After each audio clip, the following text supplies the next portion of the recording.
लोकसभा चुनाव होने में कुछ ही महीने बचे हैं। सभी दलों में सीटों का आंकलन का दौर भी जारी है।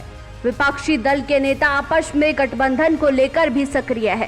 सत्ताधारी बीजेपी को चुनौती देने के लिए विभिन्न दलों में मंथन लगातार चल रहा है। पश्चिमी यूपी का क्षेत्र आरएलडी और सपा दोनों के लिए मजबूत गढ़ रहा है। इसी क्षेत्र के गाजियाबाद जिला दिल्ली से सटा हुआ है। यहाँ से मौजूदा सांसद पूर्व सेना अध्यक्ष जनरल वीके सिंह है। पिछले 2 बार से वही यहाँ से जीत रहे हैं। उनसे पहले रक्षा मंत्री राजनाथ सिंह यहाँ से सांसद थे। गाजियाबाद लोकसभा सीट ऐसी सीट है जहाँ पर जातीय गणित फिलहाल बीजेपी के पक्ष में है। राजनीतिक जानकारों का मानना है कि बीजेपी के लिए सीट जीतना इसलिए आसान है क्योंकि यहाँ की आबादी में मुस्लिम और दलितों का समर्थन किसी एक दल के साथ नहीं। मुस्लिम और दलितों का समर्थन कई दलों में बंटे होने से इसका फायदा बीजेपी को मिल जाता है। अगर जातीय आंकड़ों पर भरोसा दिया जाए तो अखिलेश यादव और जयंत चौधरी के लिए यहाँ पर जीत हासिल कर पाना बेहद मुश्किल है। जानकारों का मानना है कि बीजेपी का कोई भी प्रत्याशी हो, विपक्ष के लिए उसे चुनौती देना आसान नहीं होगा।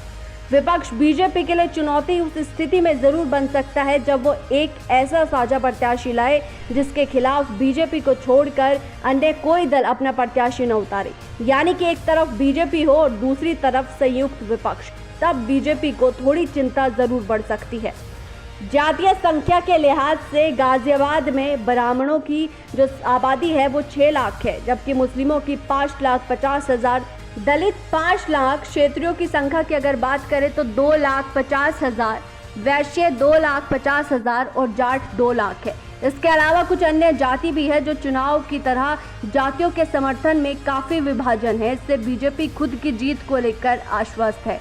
गाजियाबाद पहले हापुड़ लोकसभा सीट का हिस्सा था, लेकिन 2008 में हुए परिसीमन के बाद इस सीट का विभाजन हो गया। इसके बाद गाजियाबाद नाम से नई लोकसभा सीट बन गई। हापुड़ का कुछ हिस्सा मेरठ लोकसभा सीट में चला गया और हापुड़ सीट पर भी लंबे समय से यहाँ बीजेपी का ही जो कब्जा है वो रहा है। आपको बता दें कि गाजियाबाद की सीट पर 2014 और 2019 के चुनाव में बीजेपी के ही जनरल वीके सिंह यहां से लगातार 2 बार विजयी रही। ऐसे में ये सीट परंपरागत रूप से बीजेपी की सीट रही है और बीजेपी को यहां चुनौती देना विपक्ष के लिए आसान नहीं होगा। पश्चिमी यूपी में रणनीतिकार कहते हैं हालात और दलों की स्थिति कैसी रहेगी इस बात पर भी निर्भर करेगा कि विपक्षी गठबंधन इंडिया बीजेपी को चुनौती देने के लिए आगे क्या रूप लेगा। समाजवादी पार्टी, आरएलडी और कांग्रेस के बीच संबंध में भी बहुत कुछ इसका फैसला करेगा। Bureau report, news 80 desk.